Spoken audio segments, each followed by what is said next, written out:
नमस्कार दोस्तों। आज हम कक्षा 8 की प्रश्नावली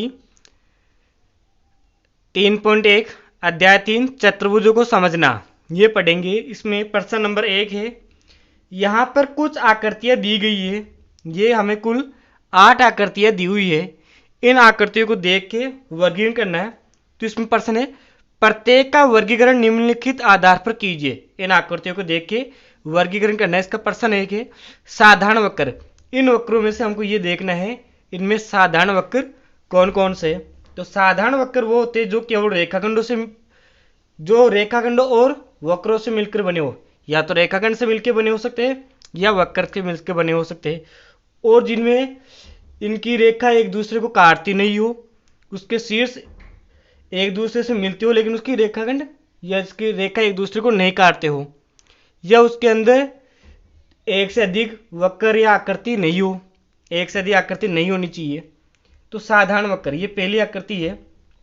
इसमें देखेंगे ये रेखाखंडों से मिलकर बनी है, लेकिन ये इसमें भी कोई भी रेखा एक दूसरी रेखा को नहीं काट रही है, तो इसलिए ये साधारण वक्र होगा। तो पहला हो गया साधारण वक्र, हम यहाँ लिख देंगे 1 नंबर, यानी ये साधारण वक्र है। दूसरा देखेंगे, ये भी एक साधारण वक्र है। क्यों है?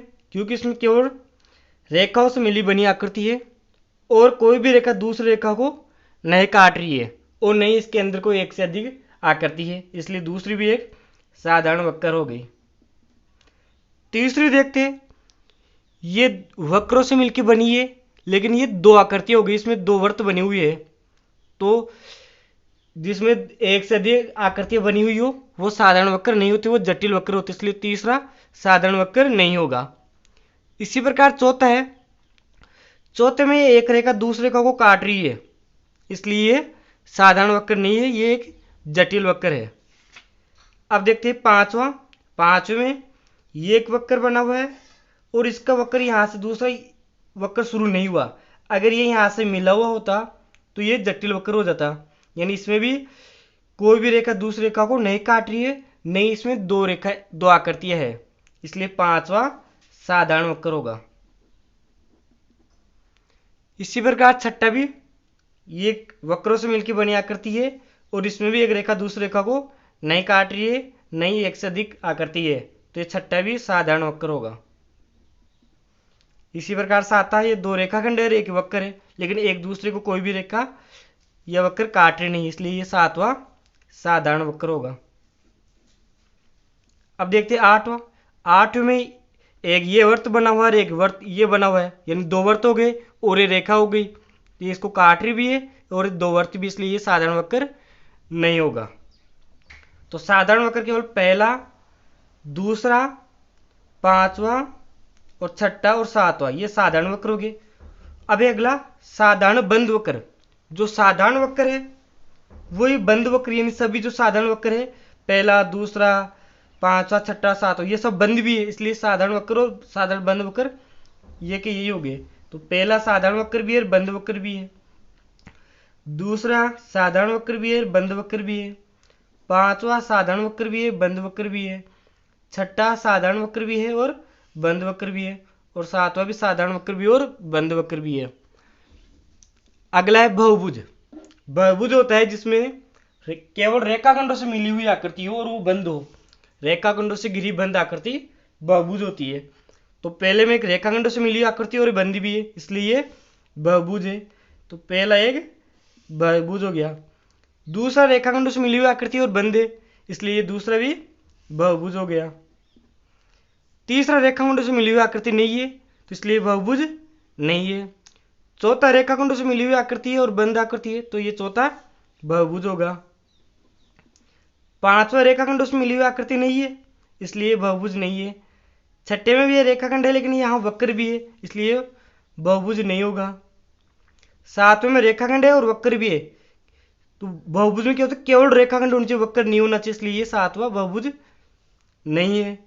और ये आठवें में भी ये वृत्त बने हुए, वक्र बने हुए, इसलिए ये बहुभुज नहीं है। बहुभुज केवल पहला, दूसरा और चौथा, ये तीन ही बहुभुज है इसमें। अब होता है उत्तल बहुभुज। उत्तल बहुभुज क्या होता है? ऐसा बहुभुज जिसके विकर्ण केवल अंदर ही बने हुए आकृति के, यानी ये वक्र है, अगर इसके हम विकर्ण खींचा जाए तो यहाँ से इसका विकर्ण खींचा जाएगा, दो बिंदुओं को मिलाने वाली रेखा विकर्ण होती है।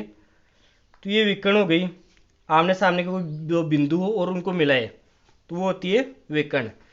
तो ये विकर्ण इसमें आकृति के बाहर बना हुआ है, तो इसलिए ये वो उत्तल बहुभुज नहीं होगा। उत्तल बहुभुज में केवल विकर्ण अंदर ही बनेंगे। अगर इसका इन दोनों आमने सामने को मिलाएंगे दूसरे में तो इसके विकर्ण दोनों अंदर की तरफ ही बनेंगे, तो इसलिए ये उत्तल बहुभुज है।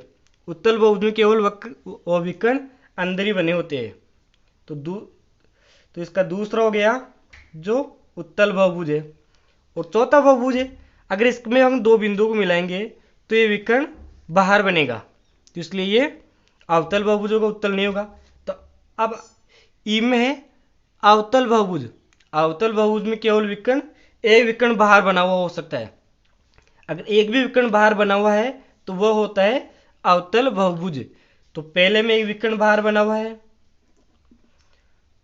और इस चौथे में और विकर्ण बनाएंगे वो भी बाहर बनेंगे, नहीं एक विकर्ण भी बाहर मिल जाता है तो वो होता है अवतल बहुभुज। तो ये हो गया चौथा। पहला और चौथा हो गया अवतल बहुभुज और दूसरा हो गया उत्तल बहुभुज। प्रश्न नंबर 2 है, निम्नलिखित प्रत्येक में कितने विकर्ण है? एक उत्तल चतुर्भुज, एक समषटभुज, एक त्रिभुज। तो पहला है एक उत्तल चतुर्भुज में कितने विकर्ण है? तो उत्तल चतुर्भुज में भुजाओं की संख्या यानी n का मान होता है 4। अब विकर्ण ज्ञात करने का एक सूत्र होता है इसमें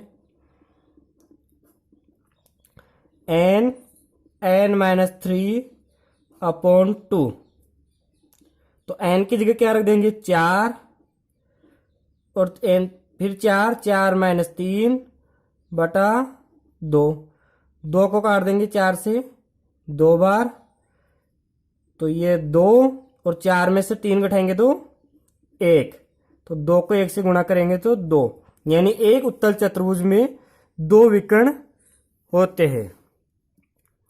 इसी प्रकार है एक समषटभुज, तो इसका बी है। समषटभुज में n का मान होता है 6, यानी 6 भुजा होती है षटभुज में, षट का मतलब 6, तो समषटभुज में 6 भुजाएं होती है।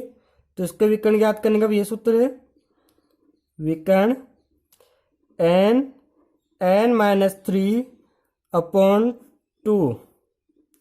तो n की जगह हम रख देंगे अब की बार 6 और 6-3/2, तो 2 का भाग 6 में देंगे 3 बार, तो ये 3 और 6 में से 3 घटाएंगे तो 3, तो 3 को 3 से गुणा करेंगे तो 9।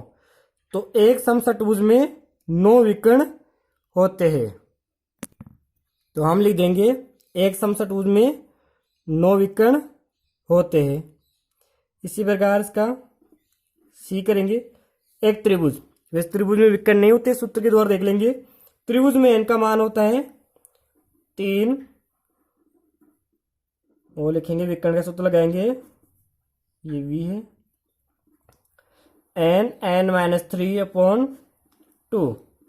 तो n की जगह रखेंगे 3 और 3-3/2, तो ये 3 में से 3 घटाएंगे तो 0, और तो 3 में से 3 घटाएंगे तो 0 और 2, 3 को 0 से गुणा करेंगे तो 0 आएगा, और 0 में 2 का भाग देंगे तो 0 ही आता है। तो त्रिभुज में विकर्ण होते हैं, यानी त्रिभुज में 0 विकर्ण होते हैं, तो लिख देंगे एक त्रिभुज में